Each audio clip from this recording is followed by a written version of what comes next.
عسلامتكم الناس الكل ومرحبا بكم في فيديو جديد. فيديو اليوم جايب ستيلو متحمسة على خاطر بالحق موضوع مهم برشا، يعني بريسك أغلبية الناس يعانيوا منه، فإن شاء الله بإذن الله السميع العليم بالفيديو هذا باش نعطيك خطوات بساط تطبقهم باش تتحرر من نظرة الناس ليك، على خاطر ما كلنا تربينا على انه نهتموا بكلام الناس واسكت، ناس تسمع وريد ناس تسمع، ما تعملش هكاكا الناس يقولوا عليك، ديما اخشى الناس. ارجو ربي سبحانه وتعالى قالك فخشوا. تخيل بالحق في كل مرة تجي باش تعمل حاجة معينة، أول سؤال يجي في مخك زعما شنو باش يخمموا فيا العباد، زعما شنو باش يقولوا عليا، اسكو باش نعجبهم اسكو لا. دوك مع مرور الوقت باش تلقى روحك عايش على آراء الناس الآخرين. من السؤال اللي لازمك تسأله بالحق هو إلى متى أني هكا باش نبقى عايش؟ إلى متى باش نبقى عايش وأني قاعد نخمم في نظرة الناس ليا؟ يعني أنت كأنه ربي سبحانه خلقك باش تعيش لأجل الناس، لا، ربي سبحانه وتعالى خلقك لعبادته، لرضاه هو ولرضا روحك. فاليوم باش نعطيك خطوات بسيطة على الآخر، إذا طبقتهم بإذن الله السميع العليم باش تتحرر تدريجيا من الخوف من كلام الناس ونظرة الناس ليك. فقبل ما نبدأ متنساوش كالعادة حطوا لايك وسبسكرايب وتشاركوا الفيديو مع أقرب الناس ليك ولا أبعد الناس ليك. So let's go. أول خطوة إنك تواجه الخوف متاعك. راهو مثلا شفت لازمك تسأل روحك سؤال، تقول هل إنه أني مثلا كي باش نعمل حاجة معينة ونخمم في العباد شنو باش يقولوا فيا، آخر المطاف شنو باش يضحكوا عليا، باش ينتقدوني، باش يستهزئوا عليا، شنو يعني اسكو الحياة باش توقف باش توقف، اسكو أني باش نخسر مستقبلي باش نخسر مستقبلي، اسكو أني شنو لي أقل قيمة، ليه دونك ليه فاش قام أني أصلا نهتم بكلام الناس، فاش قام أصلا أني عاطية إنرجي لها الشيء هذا اللي هو لو باش يزيد له باش ينقص. دونك كي تجي تشوف الخوف هو أكبر برشا من المشكلة في حد ذاتها، مش علاش باش تخاف من نظرة الناس ليك، على خاطر في آخر المطاف ماهيش نهاية الحياة. كان ضحكوا عليك، كان استهزئوا، كان يتكلموا، كان كلامهم ولا باش يزيد ولا باش ينقص. ثاني حاجة فرق ما بين رأي الناس والحقيقة. مش خاطر كل شخص جاي قال رأيه فيك معناتها حقيقة، راهو ينجموا زوز اخوات، واحد يشوفك ناجح والاخر يشوفك فاشل، واحد يشوفك زوز اخوات من نفس العائلة وكل حد شافك بنظرة أخرى بطريقة مختلفة على الآخر، على خاطر كل حد يشوفك من خلال تجاربه، من خلال أفكاره، من خلال مخاوفه. دون كل حد ويشوفك بداخليته هو، فهمت؟ يقول لك كل يرى الناس بعيني طبعه، دون كل حد يشوفك من خلاله هو، من خلال حقيقته هو، على خاطر الناس تشوفك من خلال تجاربها، من خلال مخاوفها، من خلال أفكارها هي، من خلال هي كيفاش قاعدة تشوف الدنيا وهي أصلا كيفاش قاعدة تشوف في روحها. دونك مش كل رأي يستحق إنك تعطيه قيمة وتعطي وذنك ليه. ثالث حاجة، شفت قبل ما تاخذ أي قرار ما أسأل روحك السؤال هذا، هل أنا قاعد نعمل في حاجة هذه على خاطرني أنا مقتنع به، ولا خوف من نظرة الناس ليا، خوف من كلام الناس ليا، زعما كيفاش ناخذ القرار هذا، كيفاش باش يشوفوني، اسكو باش يقولوا عليا ولا، اسكو باش يقولوا فيا كلمة باهية ولا. شفت إذا أنت مقتنع بالحاجة اللي تعمل فيها وكيفاش تعملها ماكش باش تضر حتى حد وما تنفيش لا قيمة متاعك للمبادئ متاعك، دود اعملها بالحق. ما تخليش رأي الناس يوقفك، ما تخليش رأي الناس يوقفك. لهنا لازمك تتعلم تختار حياتك على أساس قيمك أنت، مش على أساس تصفيق الناس ليك. رابع حاجة، أبدأ بالحاجات الصغار. شفت مش من غدوة كي باش تسمع الفيديو هذا من غدوة ما عادش باش تهتم بكلام الناس، لا، ما تستناش من روحك أنك غدوة ما عادش تهتم بكلام الناس، ما عادش يهمك شنو يقولوا الناس، لا.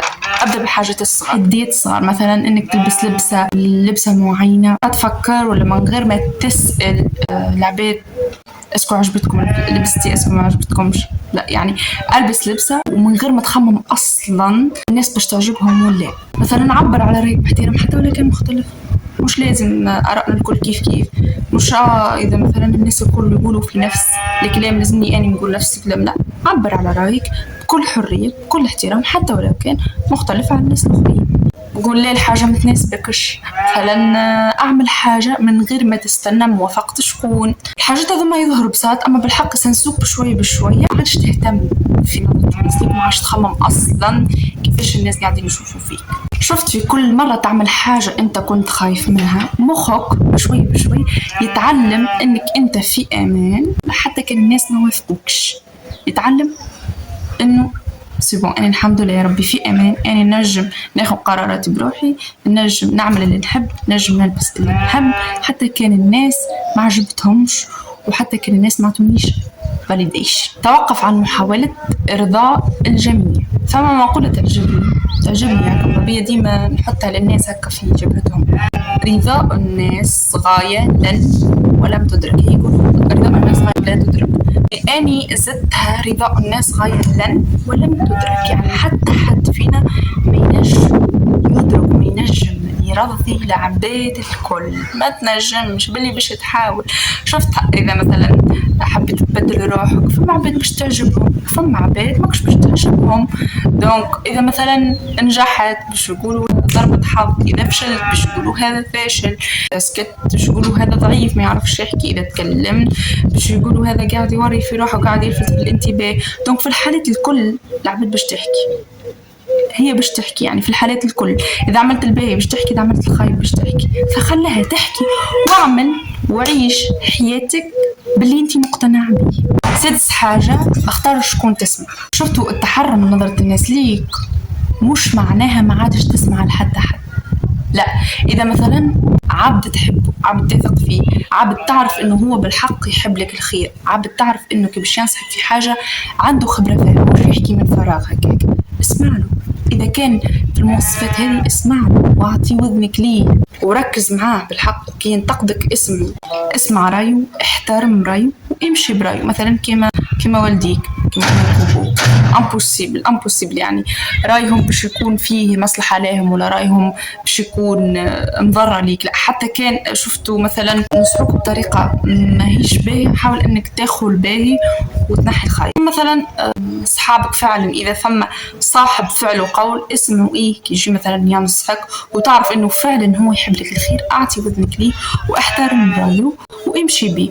ما اذا عبد لا يعرفك لا تعرفه لا بالحق، يعني ما يعرف عليك حتى شيء، ما يعرفكش انت اصلا في شنو قاعده تعيش، ما يعرفش حياتك كيفاه، ما يعرفش انت طريقه تخمامك كيفاه، سامحني فيش قام قاعده تخلي فيه يتحكم في حياتك. شكون هو بالحق؟ شكون هو باش تخليه انه يتحكم لك في حياتك؟ ما فهمتش علاش يعني اذا هو مثلا تكلم ولا حاجه سيئه ايه العالم يعني سيبون اني بكلامه هو ننجح، اذا تكلم وعطى فيا كلمه باهيه ننجح، اذا قال كلمة خايبة باش نفشل نو.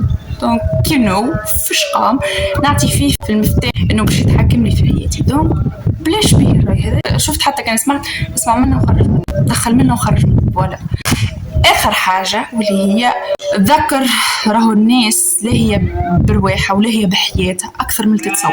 شفت بالحق حتى كان انت بالساعات تقعد تخمم ساعات زعما شنو قال فيه، زعما شنو خمم فيه، هو ممكن في درجة نسهل الحكاية، نسهل الموضوع اصلا، خاطر كل واحد بالحق لا في حياته ومركز في حياته، كل واحد عنده مشاغل ومشاكله، وهذه من اكثر الحاجات اللي تنجم تحررك فعلا، من اكثر الحاجات. خاطر بالحق انت اوتوماتيك تقول حتى حد ما هو له بيت، يا حتى ولو يعني حتى حد ما هو له بي، يعني حتى حد ما هو قاعد يراقب فيا، ترتاح تطمئن فتقول يلا يعني نمشي نعمل الحاجه اللي نحبها ونمشي نقرر قرارات مبنيه على اني شنو نحب وعلى اني شنو مقتنع. وحتى حد ما هو قاعد يراقب فيك، الوحيد اللي قاعد يراقب فيك هو رب سبحانه رقيب. واخر حاجه نحب نقولها لكم بالحق يعني مش راهو التحرر من نظره الناس مش هو انك يعني ما عادش يهمك في حد، يعني ما عادش تخلي الاخرين يقرروا شكون انتي وشنو تعمل، على خاطر راهو في الاخر الناس مش تعيش حياتها وانتي مش تعيش حياتك.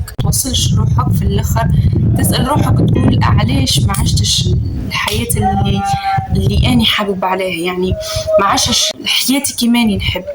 يعني بالحق مخيبها كي توصل مثلا تعيش على آراء الناس ليك توصل في الآخر تقول بالحق يا ليتني عملت هكا، يا ليتني كذا، أني ما كنتش نحب هكا. أنا مثلا أمي كانت تحب هكا، أني ما كنتش نحب هكا. مثل المجتمع كان نحب هكا. ما تعيشش على المجتمع، عيش لأجل ربي وعيش لرضا ربي وعيش لرضا روحك. بالحق رضي روحك، خاطر كان توصل لعمرك 80 عام وتبقى تهتم وتبقى تتلهي برأي الناس باش توصل تندم وتاكل بالحق تاكل وصابعك تقول يا ليتني عشت كيماني نحب، يا ليتني عشت الحياة اللي أنا نحبها كيماني نحب نعيش كما نحب، نعيش كما نحب ونعيش كما نحب. الحق المهم مانيش قاعدة نضر في حتى حد، نعيش كما نحب. ففي الآخر ما تخليش الخوف من كلام الناس يخليك توصل وتقول علاش ما عشتش حياتي بالطريقة اللي أنا حابب عليها، مش المبنية على العباد. دونك اليوم